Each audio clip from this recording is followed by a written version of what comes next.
The dinner plate shattered against the wall beside Eleanor's head. She did not flinch. She had learned years ago that flinching only made her sister-in-law laugh harder. Instead, she bent down and began picking up the pieces of broken china. Her hands moved slowly, carefully. One shard cut into her thumb. Blood welled up, bright red against her pale skin. "Look at that," Judith said from her seat at the head of the table. "The old maid bleeds just like a real woman. How surprising." The other guests tittered. Eleanor kept her eyes down. She had been called worse things than old maid. At 30 years old, she was practically ancient by society standards. Her brother had taken her in when their parents died. That was 10 years ago. Every day since, Judith reminded her what a burden she was. Eleanor wrapped her bleeding thumb in her handkerchief. She gathered the broken pieces onto a serving tray. The servants would not help her. They took their orders from Judith now. Her brother Thomas sat at the other end of the table. He did not look at Eleanor. He never did anymore. The war had changed him. When he came back from fighting Napoleon, he was different, harder, quieter. He let Judith run the household however she wished. "You missed a piece," Judith said, pointing with her fork. "There, by my shoe." Eleanor knelt down.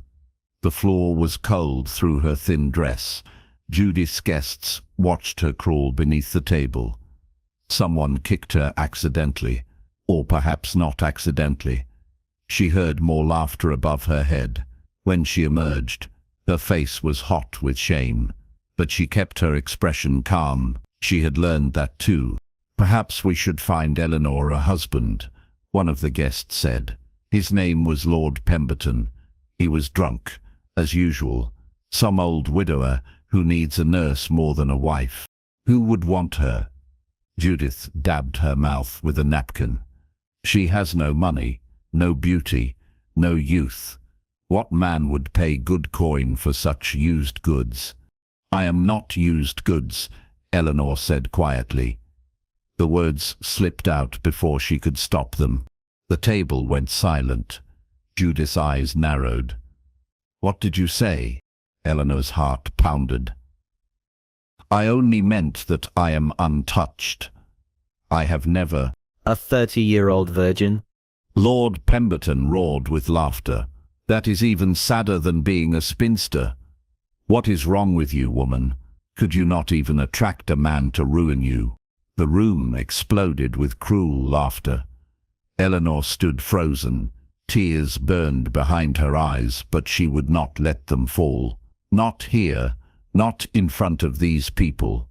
She turned and walked from the dining room. Behind her, Judith called out something else. Eleanor did not hear it. The blood was rushing too loudly in her ears. She climbed the stairs to her room. It was small and cold, tucked away in the servants' wing. The bed was narrow. The fireplace rarely had wood, but it was hers. The only space in this entire house that belonged to her. She sat on the bed and finally let herself cry. Her thumb still bled. She wrapped it tighter. The pain was almost welcome. At least it was real. Eleanor had not always been like this. Once she had been a girl with dreams. She had loved music and painting. She had hoped for romance and adventure, but her parents died suddenly. The fever took them both within a week. Thomas inherited everything, and Thomas married Judith. After that, Eleanor's life became smaller and smaller, like a dress that shrank each time it was washed, until it barely fit at all. She had tried to leave once. 3 years ago she applied to be a governess, but Judith discovered the plan. She told everyone in their social circle that Eleanor was ungrateful and proud. After that, no respectable family would hire her. Eleanor was trapped, a prisoner in her own brother's house, growing older, growing more invisible, growing more hopeless with each passing season. The door to her room opened without warning. Thomas stood in the doorway. He looked tired. His face was lined with shadows. "You embarrassed me tonight," he said. "I am sorry." Eleanor's voice was flat. "Judith wants you gone." Eleanor's breath caught. "Gone where?" "I do not care where." Thomas ran a hand through his thinning hair. "But I have found a solution. Lord Ashford needs a wife." "Lord Ashford?" Eleanor searched her memory. "I do not know that name." "He is newly made a baron. He served under me in the war. Good soldier, brave man. He was injured badly and sent home." Thomas looked away. "His face is damaged. He lives alone at his estate in the north. He has money but no wife, no family. He wrote to me asking if I knew any woman who might accept a marriage of convenience." Eleanor's heart sank. "You want to send me away to some scarred soldier who cannot find a wife on his own?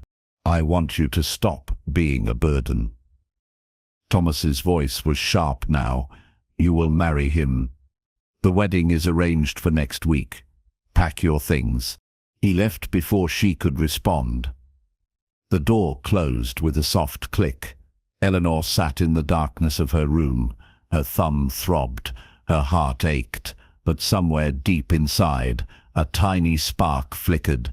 Perhaps anywhere would be better than here. Even the house of a damaged soldier she had never met. At least it would be different. At least she would be away from Judith's cruelty. She clung to that small hope, like a drowning woman clutching driftwood. Miles away, in a manor house surrounded by empty fields, Captain James Ashford stood at his window. He was 27 years old, young for a baron. But death had no respect for age. His older brother had died without an heir. His father followed soon after from grief. James inherited the title and the estate and the crushing loneliness that came with them. He touched the left side of his face. The scar ran from his temple to his jaw. The French saber had cut deep. The doctors said he was lucky to survive. James did not feel lucky. He felt like a monster. Women turned away when they saw him. Children cried. Even his own servants flinched when he entered a room. The war had given him the scar, but it had taken something else too.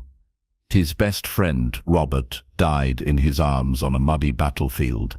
James could still hear Robert's last words. "Promise me you will live. James, promise me you will find happiness. Do not waste the life I am losing." James had promised, but he did not know how to keep that promise. How could a scarred, lonely man find happiness? How could he live when better men had died? The guilt ate at him every day. He walked through his grand house like a ghost, haunting his own life. That was why he had written to his old commander, Colonel Thomas Hertford. James needed a wife, not for love. He had given up on that fantasy, but for practical reasons. He needed an heir. He needed someone to run his household. He needed another living person in this tomb of a house. Thomas had written back quickly. He had a sister, unmarried, 30 years old, plain in appearance but well-mannered. She would accept the arrangement. James agreed without asking questions. What did it matter what she looked like? What did it matter if she was young or old? He was not seeking romance. He was seeking survival. A reason to keep his promise to Robert. A way to stop the loneliness from swallowing him whole. The wedding would happen at his estate. Small and private. James preferred it that way. Fewer people to stare at his face. Fewer whispers behind gloved hands. He would marry this Eleanor Hertford. They would live their separate lives under the same roof. Perhaps she would be kind enough not to shriek when she saw him. Perhaps that was the best he could hope for. He turned from the window. The sun was setting. Long shadows stretched across the empty fields. In 1 week, those fields would still be empty, but his house would have a mistress. James tried to feel something about that. Anticipation, nervousness, anything, but he felt only the same hollow ache that had lived in his chest since Robert died. He wondered if he would feel that ache forever. He suspected he would. His butler, Morrison, knocked softly before entering. "My lord, the guest rooms are being prepared. Cook wants to know if Lady Eleanor has any preferences for meals." "I do not know her preferences," James said. "Tell Cook to prepare whatever she thinks best." Morrison hesitated. "Will you be dining with Lady Eleanor, my lord?" "I have not decided." James touched his scar again. It was a habit now. "Perhaps it would be kinder to spare her my presence at meals." "Forgive me, my lord, but I do not think hiding from your own wife is the answer." James almost smiled. Morrison had been with his family for 30 years. He took liberties that other servants would not dare. "You think I should subject her to this face 3 times a day?" "I think Lady Eleanor is marrying you, my lord. That suggests she has already accepted your appearance. Perhaps you should accept it too." James said nothing.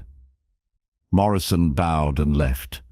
The room felt larger and emptier than before. James poured himself a glass of brandy. He did not usually drink, but tonight the loneliness pressed harder than usual. He drank and thought about the promise he made to Robert. Live, find happiness. It seemed impossible.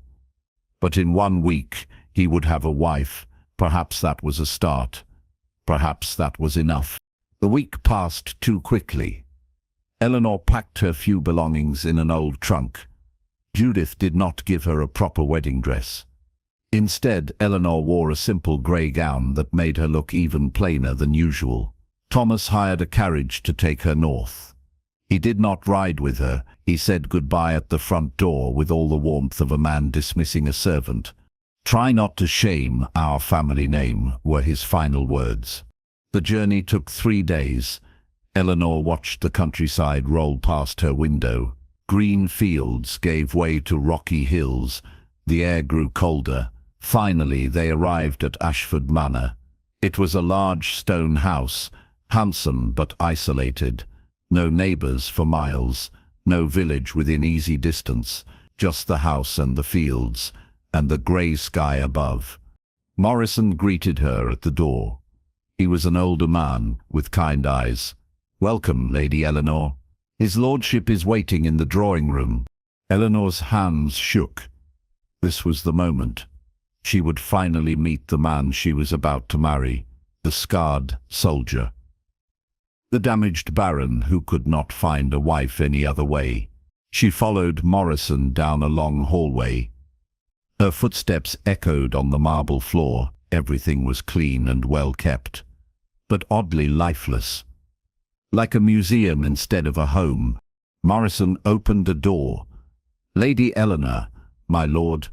Eleanor stepped inside. The drawing room was beautiful. Tall windows let in the afternoon light. A fire crackled in the hearth.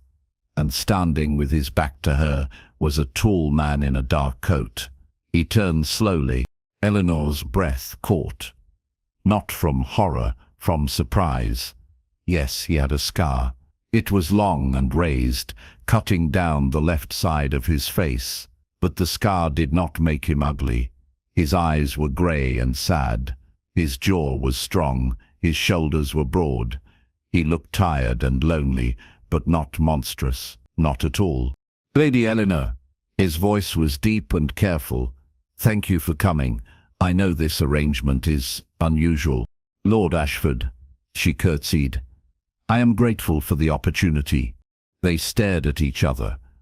The silence stretched. Finally, James cleared his throat. "We will be married tomorrow morning. I have asked the vicar to come at dawn. I thought you might prefer a small ceremony." "Yes, thank you." More silence. James gestured toward a chair. "Please sit. You must be tired from your journey."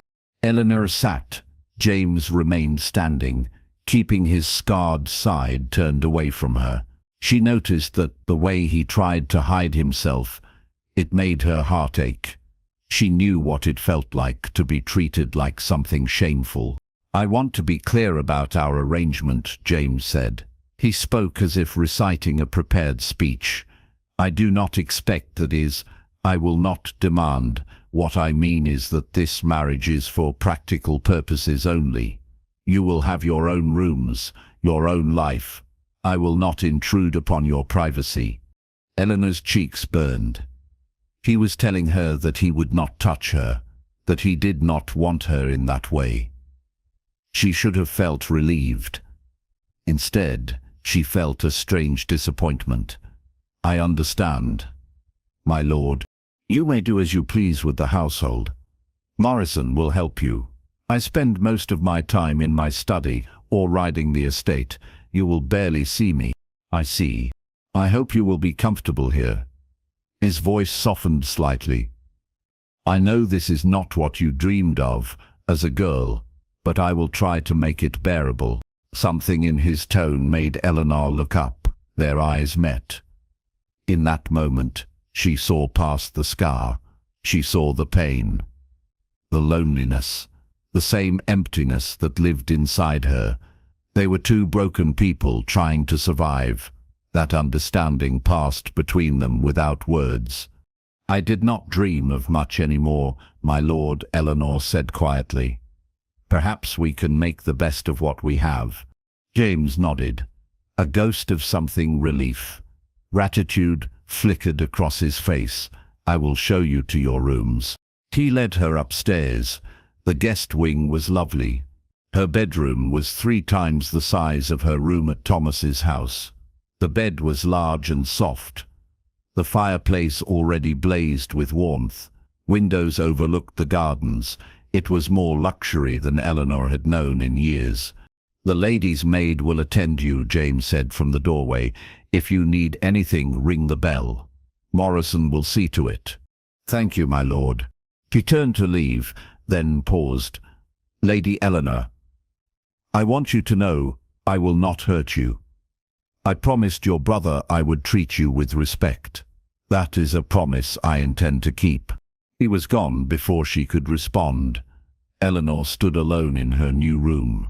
Tomorrow she would be a wife, a baroness, mistress of this house. But tonight she was still just Eleanor, unwanted, untouched, uncertain. She sat on the bed and waited for tomorrow to come. The wedding took place in the small chapel on the estate grounds. Only Morrison, the housekeeper, Mrs. Davies and the vicar were present. Eleanor wore the grey dress. James wore his military uniform. They stood before the altar and spoke the words that would bind them together forever. "I do," Eleanor said. "I do," James said. The vicar pronounced them man and wife. James did not kiss her. He simply nodded and offered his arm. They walked back to the house as husband and wife. The morning sun was cold and bright. Neither of them spoke. Mrs. Davies had prepared a wedding breakfast. It sat on the dining room table, but neither Eleanor nor James could eat. They sat across from each other in awkward silence. Finally, James stood. "I have business to attend to," he said. "Please, make yourself at home. The house is yours now." He left. Eleanor sat alone at the table. She was a married woman now, but she felt exactly the same as before. Lonely, lost, afraid. She touched the simple gold band on her finger. It was real. This was real. She was Lady Ashford now. She had a home. That was something. It had to be something. The days settled into a strange rhythm. Eleanor woke early and explored her new home. She discovered the library and spent hours reading. She walked in the gardens, which were overgrown but beautiful. She learned the names of the servants. Mrs. Davies warmed to her quickly. Morrison treated her with gentle respect. Even the young maids seemed to relax around her. But James remained distant. He took his meals in his study. He rode out early in the morning and returned late at night. Eleanor caught glimpses of him in the hallway or through windows. He always turned away when he saw her looking. He was keeping his promise. He was leaving her alone. She should have been grateful. Instead, she felt abandoned all over again. 2 weeks after the wedding, Eleanor found James in the library. He was standing by the window, staring out at nothing. She almost turned around and left. But something made her stay. "Lord Ashford," she said softly. He turned, startled. His hand went to his scarred cheek. "Lady Eleanor, I did not know you were here. I have been exploring the library. You have wonderful books." "They were my mother's." He looked uncomfortable. "I should leave you to your reading." "Please, do not go." The words came out before Eleanor could stop them. I would enjoy your company." James froze. He stared at her as if she had spoken a foreign language. "You would enjoy my company?" "Yes." Eleanor took a small step forward. "We are married. Surely we can speak to one another." "I thought you would prefer solitude." "Why would you think that?" James gestured to his face. "Because of this?" Eleanor looked at him directly. She did not flinch or look away. "Your scar does not frighten me, my lord. It is only a scar. Most people find it disturbing. I am not most people." Eleanor's voice was steady. "I have been called ugly and worthless my entire adult life. I know what it is like to be judged for your appearance. I would not do that to you." Something shifted in James's expression. He studied her face as if truly seeing her for the first time. "They called you ugly."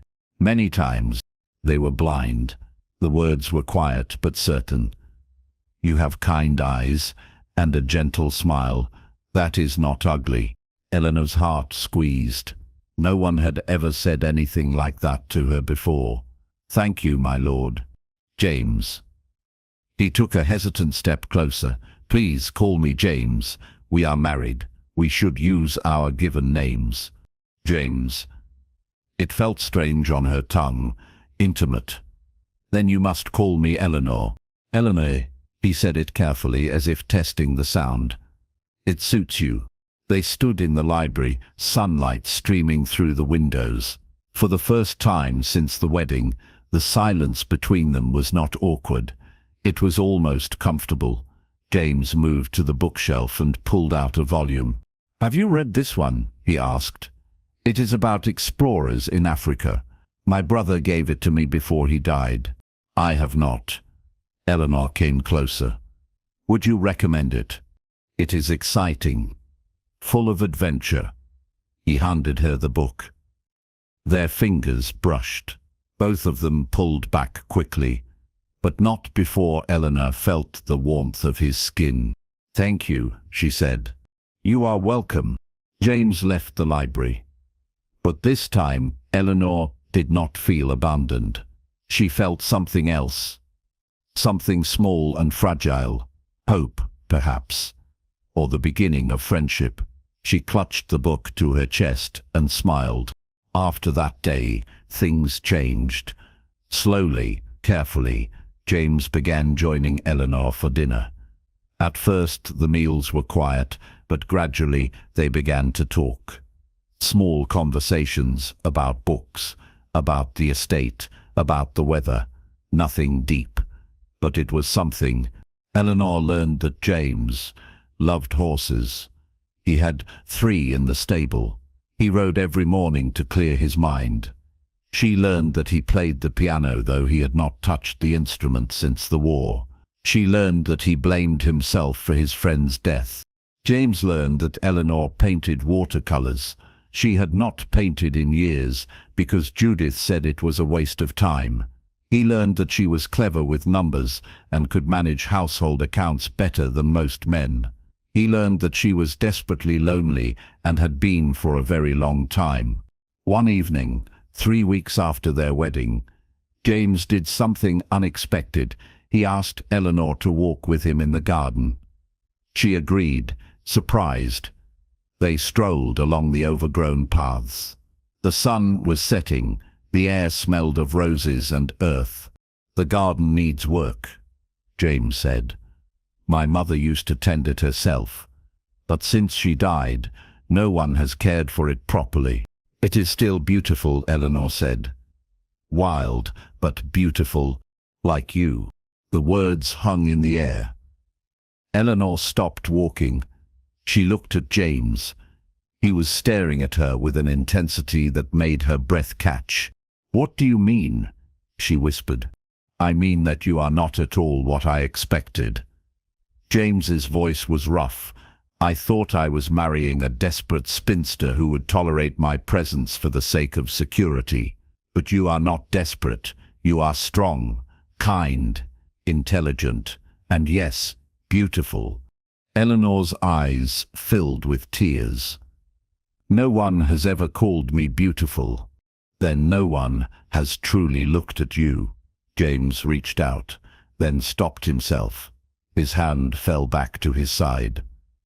"I am sorry. I do not mean to make you uncomfortable." "You are not making me uncomfortable." Eleanor took a risk. She stepped closer. "You are making me feel seen. That is different." James's grey eyes were stormy with emotion. "Eleanor, I need to tell you something. When I asked you to marry me, I promised myself I would keep my distance. I told myself I would not burden you with desires you do not share. But I find that promise harder to keep every day." "What are you saying?" "I am saying that I want more than this polite distance between us."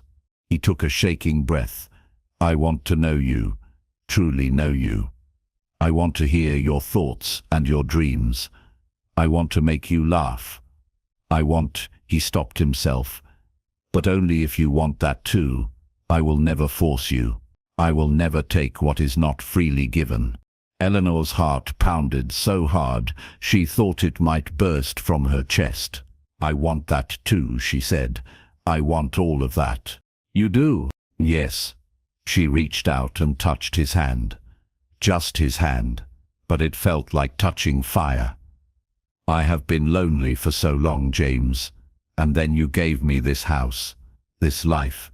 But more than that, you gave me respect, kindness. You see me, and I see you, not your scar. You." James turned his hand over and laced his fingers through hers. They stood in the garden, holding hands like children. It was innocent. It was powerful. It was the beginning of something neither of them had expected. "I want to make you a new promise," James said. "I promise to be gentle with your heart, to treat you with care, to never make you feel small or worthless. That is a promise I will keep." Eleanor smiled through her tears. "I promise the same to you." They walked back to the house, hand in hand. Neither of them knew where this would lead, but for the first time in longer than either could remember, they both felt less alone. The next morning, James appeared at Eleanor's door after breakfast. "I thought you might like to see the horses," he said. He looked nervous, almost boyish. "I would love that," Eleanor said. They went to the stable together. James introduced her to each horse. His favorite was a grey mare named Athena. She was spirited and strong. James's face lit up when he talked about her. Eleanor realized she had never seen him smile like that before. It transformed him. The shadows lifted. The scar became just part of his face. Not a flaw, just a feature, like the color of his eyes or the shape of his jaw. "Would you like to ride?" James asked. "I have not ridden in years," Eleanor admitted. "My brother did not think it appropriate for a woman of my age." James's jaw tightened. "Your brother is a fool." Eleanor laughed. The sound surprised her. She had not laughed in so long. James stared at her. "What is it?" she asked. "Your laugh," he said softly. It is lovely. I want to hear it again. Heat flooded Eleanor's cheeks. Then you must say funny things. I am not naturally funny. Neither am I. We shall be serious together. James smiled. I think I can live with that.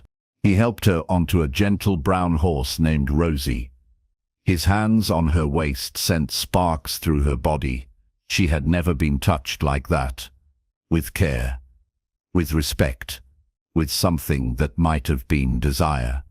They rode slowly through the estate. James pointed out landmarks. The old mill, the stream where he fished as a boy. The hill where his brother proposed to his sweetheart before the war took him. You miss him, Eleanor said. Every day. James's voice was heavy. He was better than me in every way. Kinder, braver, more deserving of life. The fact that you survived does not make you less deserving. I watched him die, Eleanor. I held him while the blood poured out of him. He begged me to live, to find happiness. I promised him I would. But I do not know how. Eleanor guided her horse closer to his. Perhaps we can learn together. James looked at her. Really looked. And Eleanor saw the moment he let himself hope. It was a fragile thing, easily broken, but it was there. They rode back to the house in comfortable silence. Over the following days, they spent more and more time together. James showed Eleanor the estate ledgers. She had a talent for numbers and quickly caught several errors the previous steward had made. James was impressed. He asked her to take over the accounts entirely. Eleanor felt useful for the first time in years. She threw herself into the work. She reviewed the tenant agreements. She found ways to save money without hurting the estate workers. She suggested improvements to the drainage system that would increase crop yields. James listened to every idea. He valued her opinion. He trusted her judgment. In the evenings, they sat together in the drawing room. Sometimes James played the piano. His hands moved over the keys with surprising grace. Eleanor painted while he played. She had found her old watercolors in her trunk and started using them again. She painted the garden, the horses, the view from her window. One night, James asked to see her paintings. Eleanor hesitated. No one had looked at her art in a decade, but she showed him. He studied each painting carefully. These are beautiful, he said. You have real talent. They are only amateur efforts. No. James pointed to a painting of Athena in her stall. Look at how you captured the light. The way her coat shines. This is not amateur work. This is art. Eleanor's throat tightened. Thank you. I mean it. James set the painting down carefully. You should not hide your gifts, Eleanor. The world has tried to make you small. Do not let it succeed. She looked up at him. He was so close. She could see the flecks of silver in his grey eyes, the small scar on his jaw, the way his hair fell across his forehead. Her heart raced. She wanted to touch him, to close the distance between them, but she was afraid. James seemed to sense her fear. He stepped back. It is late. I should let you rest. James. She caught his hand. Stay. Just a little longer. He stayed. They sat together on the sofa, not touching, but close. So close Eleanor could feel the heat of his body. They talked about nothing important. Books they had read, places they wanted to see, small dreams they had almost forgotten. When James finally left, Eleanor felt dizzy. She was falling. She knew it. Falling for her husband, the scarred soldier who had promised her nothing but respect, who was giving her so much more. Friendship, understanding, a place where she belonged. She was falling in love, and it terrified her, because she did not know if he could ever love her back. But James was falling too. He lay in his bed that night, unable to sleep. He thought about Eleanor's laugh, her gentle hands, the way she looked at him without disgust or pity, just warmth, just acceptance. He had married her out of loneliness and duty, but now he wanted her for entirely different reasons. He wanted her because she made the world feel less dark, because she understood pain without wallowing in it, because she was brave without knowing it, because when she smiled, something in his chest unraveled. He was falling in love with his wife, and he did not know what to do about it. The next day, Morrison found Eleanor in the morning room. "My lord asked me to give you this," he said. He handed her a note. Eleanor opened it with shaking hands. Inside, in James's careful handwriting, was a message: "Meet me in the garden at sunset. Please." Eleanor's heart soared. She spent the afternoon in nervous anticipation. She changed her dress 3 times. She pinned her hair up, then down, then up again. Finally, as the sun began to set, she walked to the garden. James was waiting by the roses. He had cleaned up. His hair was combed. His cravat was perfectly tied. He looked handsome and nervous. When he saw Eleanor, his face softened. "You came," he said. "Of course I came. I was not sure you would." He held out his hand. "Walk with me?" They walked deeper into the garden. The roses were blooming. The air was sweet. The light was golden. It felt like something from a painting, something perfect and fragile. "Eleanor," James said. He stopped walking and turned to face her. "I need to tell you something. I need to be honest with you." Her heart dropped. "What is it?" "When I married you, I made you a promise. I promised to be gentle, to keep my distance, to not ask for more than you were willing to give." He took a deep breath. "But I have to confess something. I lied." Eleanor's blood ran cold. "What do you mean?" "I mean that I cannot keep that promise anymore." James's voice was raw with emotion. "I promised I would be gentle, but I cannot be gentle when it comes to this. When it comes to you, I am falling in love with you, Eleanor. Deeply, desperately, completely, and I cannot pretend anymore that this is just a marriage of convenience." Eleanor's world tilted. "You love me?" "Yes." James looked almost angry. Not at her, at himself. "I know I have no right. I know you did not agree to that when you married me, but I cannot help it. You have become everything to me. The light in this dark house. The reason I wake up in the morning. The answer to the promise I made to Robert." Tears streamed down Eleanor's face. But they were not sad tears. They were tears of pure, overwhelming joy. "You lied," she whispered. "I know. I am sorry." "No." She started to laugh through her tears. "You do not understand. You promised to be gentle. You promised not to touch my heart. But you lied. You have touched it. Completely. Because I love you too, James. I love you so much it hurts." James stared at her. "You love me?" "Yes, you foolish man. I have been falling in love with you since the day you gave me that book in the library. Since you called me beautiful in this very garden. Since you saw me as a person instead of a burden. I love you." James made a sound that was half laugh, half sob. He closed the distance between them in 2 strides. He cupped her face in his hands. "May I kiss you?" he asked. His voice shook. "Please," Eleanor breathed. He kissed her, soft at first, tentative, then deeper. Eleanor had never been kissed before. She did not know what to do, but it did not matter. James guided her gently. His lips were warm. His hands were careful. The kiss was everything. It was years of loneliness melting away. It was hope rekindled. It was two broken people becoming whole. When they finally pulled apart, both of them were crying. James pressed his forehead to hers. "I love you," he whispered. "I love you." "I love you too," Eleanor said. "I love you too."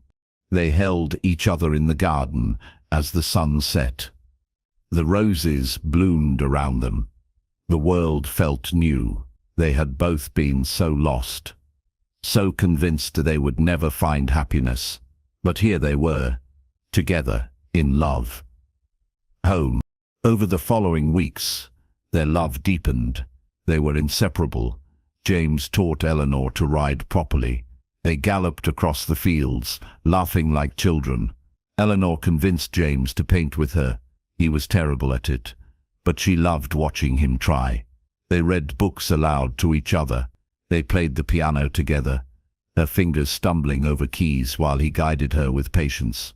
And slowly, carefully, they became husband and wife in every sense. James kept his promise to be gentle. He treated Eleanor like she was precious, like she was a treasure he could not believe he had found. Eleanor blossomed under his care. Her confidence grew. Her smile came easier. She started wearing brighter colors. She laughed often. She was becoming the woman she was always meant to be. The servants noticed the change in both of them. Mrs. Davies remarked that the house felt alive again. Morrison said he had never seen his lordship so happy. Even the gardeners commented that the roses seemed to bloom brighter since Lady Eleanor arrived. Everything was perfect. Until the letter came. It arrived on a cold morning in late autumn. Eleanor was in the drawing room, painting. Morrison brought the letter on a silver tray. It was addressed to James. The seal was familiar, the Hertford family crest. Eleanor's stomach dropped. She had not heard from Thomas in months. Why would he write now? She found James in the stable and gave him the letter. He read it, his face growing darker with each line. "What is it?" Eleanor asked. "Your brother is coming here." James's voice was tight. "He and Judith. They will arrive in 3 days." Fear shot through Eleanor. Why? What do they want? James handed her the letter. Eleanor read it with growing horror. Thomas claimed he had made a mistake, that he had been too hasty in arranging the marriage, that he had heard disturbing rumors about James's mental state after the war, that he was coming to check on Eleanor's welfare, and if necessary to take her home. "He wants to annul the marriage," Eleanor whispered. "He wants to take me back. He cannot." James's hands clenched into fists. "You are my wife, legally, before God. He has no right." Thomas does not care about rights. He cares about control. Eleanor felt her old fears rising. Judith must have convinced him. She probably heard that I am happy. She cannot stand the thought of me being happy. James pulled her into his arms. "I will not let them take you. I promise." But Eleanor heard the doubt in his voice. Thomas was still her guardian in the eyes of the law. If he could prove the marriage was made under duress, or that James was unfit, he could petition for an annulment, and James's scars, his reputation as a damaged war veteran, could work against him. The next 3 days were agony.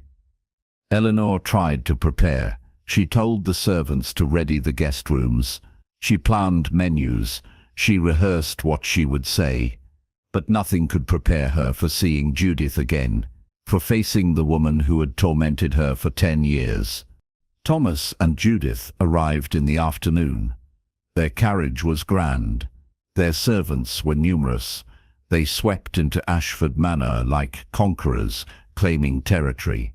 Eleanor met them in the entrance hall, James by her side. "Eleanor."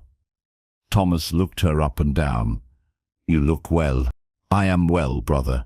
Judith's eyes narrowed. "You look different. Your dress, your hair, very fine for a woman in your position." Her position is as my wife and the mistress of this house, James said coldly. She dresses as befits her station. Judith turned to James. Eleanor saw the moment Judith's gaze landed on his scar, saw the flash of disgust. Lord Ashford, how kind of you to receive us. I did not have much choice. James's voice was ice. Your letter gave me little opportunity to refuse. The tension in the room was thick enough to cut. Morrison showed Thomas and Judith to their rooms. Eleanor and James retreated to the drawing room. Eleanor was shaking. She looked at you like you were a monster, Eleanor said, fury rising in her chest. How dare she? I am used to it. Well, I am not, and I will not tolerate it under our roof. Eleanor paced. They want to take me away from you. I know that is their plan. Then we will show them they cannot. James caught her hand. We will show them that our marriage is real, that we love each other, that I am not some mad soldier who trapped you. What if they do not care? What if they take me anyway? They will not. James pulled her close. I will fight for you, Eleanor. With every breath in my body, you are mine, and I am yours. Nothing will change that. Eleanor wanted to believe him, but she knew Thomas, knew Judith. They did not give up easily, and they had the law on their side. Dinner that night was torture. Judith made cutting remarks about the food, the house, the servants. Thomas questioned James about his military service, his injury, his finances. It was clear they were looking for weaknesses, for reasons to declare the marriage invalid. Tell me, Lord Ashford, Judith said, dabbing her mouth with a napkin. Do you suffer from the melancholy? I have heard that many soldiers return from war with damaged minds. My mind is quite sound, thank you, James said tightly. But you live so isolated here, no society, no friends. It seems unhealthy, particularly for poor Eleanor, trapped in this lonely place with no one but you. I am not trapped, Eleanor said. I am happy here. Judith laughed. Happy? Dear Eleanor, you do not even know what happiness looks like. You have been told you are worthless for so long. Of course you are grateful for any scraps of attention. That is enough, James said. His voice was dangerous. You will not speak to my wife that way in my house. Your house? Thomas leaned back in his chair. I seem to recall that this marriage was arranged very hastily, almost suspiciously so. I wonder if Eleanor truly consented, or if she felt she had no choice. Eleanor's heart raced. This was it. This was their attack. I consented fully, she said. No one forced me. But you were living under my roof, under my authority. Perhaps you felt pressured. Thomas looked at James. Perhaps Lord Ashford took advantage of a desperate woman. James stood up so fast his chair scraped the floor. Get out. Excuse me? Get out of my house. Now. Tonight. I will not sit here and listen to you insult my wife and impugn my honor. You will leave immediately. Thomas stood as well. I am Eleanor's brother, her guardian. I have every right to ensure her well-being. She is 30 years old and married. You have no rights over her anymore. James's scar stood out white against his flushed face. You treated her abominably for years. You let your wife torture her. You sent her away like garbage to be disposed of. And now you dare to come here and pretend you care about her welfare. James, Eleanor reached for him. No. James did not take his eyes off Thomas. He needs to hear this. You are a coward, Colonel Hertford. You let your wife bully Eleanor because you were too weak to stand up to her. You sent her to me because you thought I was desperate enough to take her off your hands. Well, you were right. I was desperate. But not for the reasons you think. I was desperate for someone real, someone kind, Someone who could see past scars and titles to the person underneath, and I found that in Eleanor. So no, you cannot have her back. She stays with me, where she is loved, where she belongs. The room was silent. Eleanor's eyes filled with tears. But they were good tears, proud tears. James had defended her, had fought for her. No one had ever done that before. Thomas's face was red. This is not over. I will petition the courts. I will prove this marriage was made under false pretenses. Eleanor will come home with us. Try it, James said softly.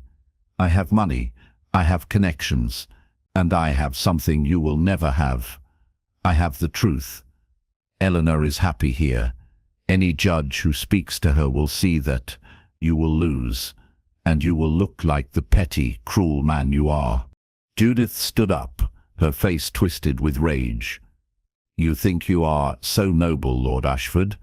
You are just a scarred soldier, playing at being a gentleman. Eleanor will tire of you. She will see you for what you are, a broken man who can offer her nothing. He offers me everything. Eleanor stood as well. Her voice rang through the dining room. He offers me respect, kindness, love. Things you would not recognize if they were right in front of you. You made my life hell for 10 years, Judith. You told me I was ugly and worthless and too old. You tried to break me, but you failed. And do you know why? Because I am stronger than you ever gave me credit for, and I have found someone who sees that strength, who values it, who loves me for it. So no, I will not go back with you. I am staying here, with my husband, in my home, and you cannot stop me. Judith's mouth opened and closed like a fish. Thomas looked between his sister and his wife, clearly shocked. He had never seen Eleanor stand up for herself before. None of them had. Morrison appeared in the doorway. My lord, shall I prepare the carriage for your guests? Yes, James said. Immediately. Thomas and Judith left that night. They threatened and blustered. But James did not budge. He had Morrison escort them to their carriage personally. As they drove away, Eleanor stood at the window and watched their lights disappear into the darkness. They will try again, she said. You know that. James came up behind her and wrapped his arms around her waist. Let them try. We will face them together. I was so afraid. Eleanor turned in his arms. Afraid they would take me. Afraid I would lose you. Never. James kissed her forehead. You are mine, Eleanor Ashford, and I am yours. Nothing will change that. Not your brother, not society, not the entire world. We belong to each other. Promise me. I promise. I will love you until I die. And beyond that, if I can. They held each other in the drawing room while the fire crackled and the house settled around them. The threat was not gone. Thomas and Judith would try other ways to separate them. But Eleanor was not afraid anymore. She had found her strength, and she had found her home. The next morning, Eleanor woke to sunlight streaming through her window. For a moment, she forgot about the previous night. Then it all came rushing back. But instead of fear, she felt something else. Peace. She had stood up to Judith, to Thomas, to all the people who had made her feel small, and she had won. She found James in the stable. He was saddling Athena. When he saw Eleanor, his face lit up. Good morning, my love. Good morning. She came to him and kissed him. It still felt thrilling. The freedom to kiss her husband whenever she wanted. Where are you going? I thought we might ride together. Unless you have other plans. My only plan is to be with you. They rode out across the estate. The autumn air was crisp. The leaves were turning gold and red. Everything felt more vivid, more real. Eleanor felt fully alive for the first time in her life. They stopped by the stream. James helped Eleanor down from her horse. They sat on the grass, watching the water flow. "I was thinking," James said, "about what you said last night, about being strong." "What about it?" "You have always been strong, Eleanor, even when your family tried to break you, even when you thought you were weak. You survived, you kept your kindness, you did not let them turn you bitter. That is real strength." Eleanor leaned her head on his shoulder. "I did not feel strong. I felt like a coward." "You were not a coward. You were alone. There is a difference." James stroked her hair. "But you are not alone anymore. You have me.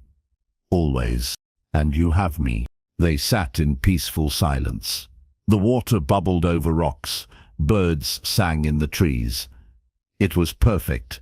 It was everything Eleanor had ever wanted, but never thought she would have.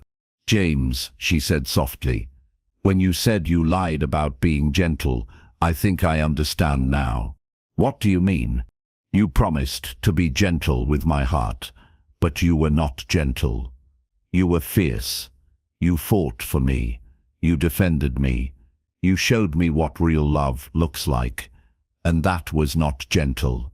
That was powerful. That was everything." James pulled her closer.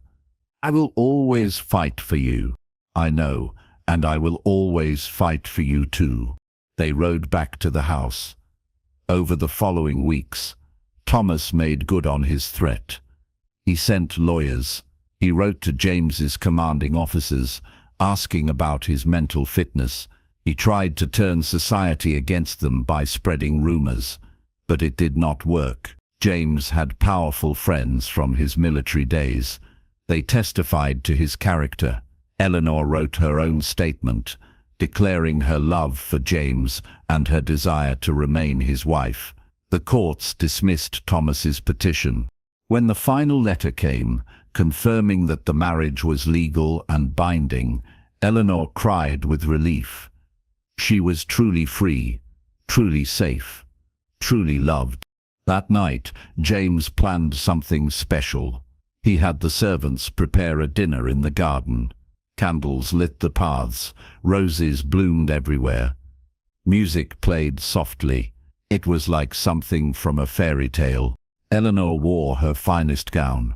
James wore his dress uniform. He met her at the garden entrance and offered his arm. "What is all this?" Eleanor asked. "This is me making a new promise to you," James said. "The right promise this time." He led her to a small clearing where a table was set for two. They ate and drank and talked, and when the meal was finished, James stood and held out his hand. "Dance with me. I do not know how. Neither do I. We will figure it out together." They danced in the garden, clumsy and laughing. Neither of them knew the steps, but it did not matter. They were together. They were happy. They were home. As the music faded, James pulled Eleanor close. "I have something to tell you," he said. "What is it?" "I have been thinking about my promise to Robert, the one I made when he was dying. He told me to live, to find happiness. I did not think it was possible, but then you came into my life, and you showed me how." Eleanor's eyes filled with tears. "I did not do anything special. You did everything. You saw me. You loved me. You gave me a reason to keep going." James cupped her face. "You saved my life, Eleanor, and I will spend the rest of my days making sure you know how precious you are." "You saved mine too," Eleanor whispered. "You gave me a home, a purpose, a love I never dreamed was possible." They kissed under the stars. The garden smelled of roses. The candles flickered. The world felt magical. Two broken people had found each other, had healed each other, had created something beautiful together. Months passed, then years. Eleanor and James built a life filled with love and laughter. Eleanor's paintings began to sell. She became known throughout the county for her talent. James started a program to help other veterans transition back to civilian life. He gave them jobs on his estate. He helped them heal, the way Eleanor had helped him heal. They had children, 3 of them, 2 boys and a girl. The children grew up knowing they were loved, knowing their parents had fought for each other, knowing that true love could heal even the deepest wounds. Thomas and Judith faded from their lives. Occasionally Eleanor heard news of them. Thomas grew more bitter, Judith grew more cruel. They were unhappy people, living unhappy lives. Eleanor felt sorry for them, but she did not miss them. On their 10th wedding anniversary, James took Eleanor back to the garden where he had first told her he loved her. The roses were blooming, just like that first night. "Do you remember?" he asked. "Every moment," Eleanor said. "You told me you lied, that you promised to be gentle, but could not keep that promise. I still cannot keep it." James pulled her close. "My love for you is not gentle. It is fierce. It is consuming. It is everything." "Good," Eleanor said, "because my love for you is the same." They kissed in the garden, just like they had 10 years ago, but everything was different now.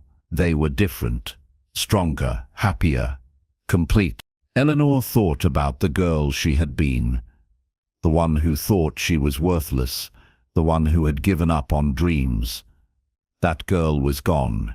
In her place was a woman who knew her worth, who had found her voice, who had claimed her happiness. And it all started with a young soldier who made a promise he could not keep, who loved her too much to be gentle, who fought for her with everything he had. Eleanor smiled against her husband's lips. "I love you," she whispered. "I love you too," James said. "Forever." Forever turned out to be exactly the right amount of time.